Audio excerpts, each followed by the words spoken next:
Hello दोस्तों, देखिए इस प्रश्न को कैसे सॉल्व कर पाएंगे। बढ़िया और सुंदर प्रश्न है। आरआरबी एनटीपीसी में आया हुआ प्रश्न है ये।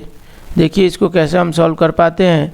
Ram Kumar bought two LED TV sets for 41,000 रुपये by selling one at profit of 20% and the other at a loss of 15%. Found that the selling price of both the TV sets are the same. Find his overall gain or loss. देखिए इसको ratio method से ही solve करेंगे। Ratio method से solve करके दिखाएंगे आपको और बहुत ही फास्टेस्ट ही सॉल्व होगा दोस्तों। पहला चीज़ की क्वेश्चन को अच्छे से फिर से एक बार समझ लीजिए कि एलईडी टीवी का 2 सेट्स खरीदा है जो कि 41,000 रुपये कुल लगा। अब इसमें कोई गारंटी नहीं करता है कि दोनों का कॉस्ट प्राइस सेम था या नहीं था। केवल बोला कि 2 टीवी सेट्स खरीदा है 41,000 में और दोनों का सेलिंग प्राइस बराबर है, मतलब बेच रहा है, जो बेचने का जो दाम है वो बराबर है, लेकिन एक पर 20% का फ़ायदा होता है लेकिन दूसरे वाले पर 15% का घाटा होता है। जबकि दोनों का जो बेचने का दाम है वो बराबर है, यानी सेलिंग प्राइस दोनों का विक्रय मूल्य बराबर है। देखिए लिखा found that the selling price of both TV sets are the same. तो ओवरऑल गेन लॉस हमको बताना है। सबसे पहला चीज़ यहाँ पर ध्यान देंगे दोस्तों कि 20% का पहले फ़ायदा होता है, तो 20% को लिख सकते हैं 1/5, यानी कि 5 से ये 6 हो जा रहा है प्रॉफिट लेकर। दूसरा वाला कह रहा है कि 15% का घाटा होता है, तो 15% घाटा यानी 3/20, यानी कि 20 से ये कितना हो जाता है 17 हो जाता है। अब केस यहाँ समझिएगा दोस्तों कि यहाँ पर कॉस्ट प्राइस तो हमको मालूम ही नहीं है, तो कॉस्ट प्राइस पे कोई काम ही नहीं करना, ये तो कॉस्ट प्राइस हो गया। लेकिन सेलिंग प्राइस अगर यहाँ की बात करें तो सेलिंग प्राइस पे काम करना है, इसलिए क्योंकि सेलिंग प्राइस सेम लिख रहा है, both of the same selling price. जब सेम सेलिंग प्राइस है तो यहाँ पर तो 6 यूनिट है और यहाँ पर आपका कितना है वो 17 यूनिट है, तो दोनों तो सेम नहीं है, तो दोनों को सेम बनाना पड़ेगा।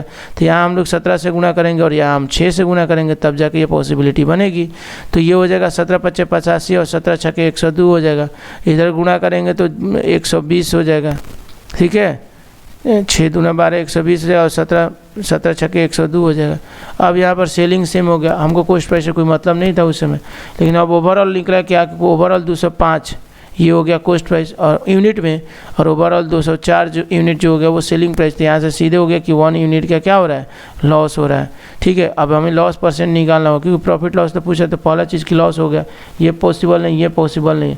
अब आपके पास 2 ऑप्शन बचते हैं, अब 2 ऑप्शन में कोई एक मारना है, ठीक है। लॉस क्योंकि लॉस तो हो रहा है, यहीं से क्लियर हो गया।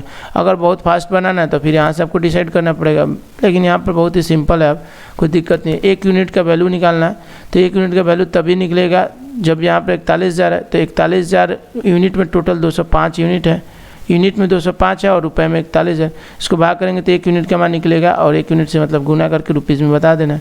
भाग जैसे करेंगे 200 बार में कटेगा, एकदम सीधी है, बहुत सिंपल है। तो 200 रुपये होंगे। तो फाइनली आपका जो आंसर होने वाला है वो कितना होने वाला, फर्स्ट ऑप्शन है 200 रुपये का घाटा होगा। तो आपको ये आशा करते हैं कि आपको बिल्कुल समझ में होगा और अंडरस्टैंड किए होंगे, क्योंकि ये देखिए ये जो भी मेथड हम बताते हैं वो यूनिवर्सल मेथड है दोस्तों। ऐसा नहीं कि हम आपको ट्रिक्स के माध्यम से नहीं बता सकते हैं, जो भी ट्रिक्स के माध्यम से भी बताया जा सकता है और शॉर्टेस्ट एकदम बताया जा सकता है, लेकिन आप कितना कितना फार्मूला याद रखिएगा, कितना ट्रिक्स याद रखिएगा। क्वेश्चन का तो तरीका थोड़ा बदलते रहता है, तो हर एक ही प्रकार का क्वेश्चन नहीं आता। थोड़ा सा भी अगर वेरिएशन कर दिया क्वेश्चन में तो आपसे बनेगा नहीं, फिर फार्मूला रटते रह जाइए, याद करते रह जाइए, और वहाँ पर याद करने का टाइम तो रहता नहीं है। XYZ करते रह जाइएगा, क्वेश्चन एक भी नहीं बनेगा।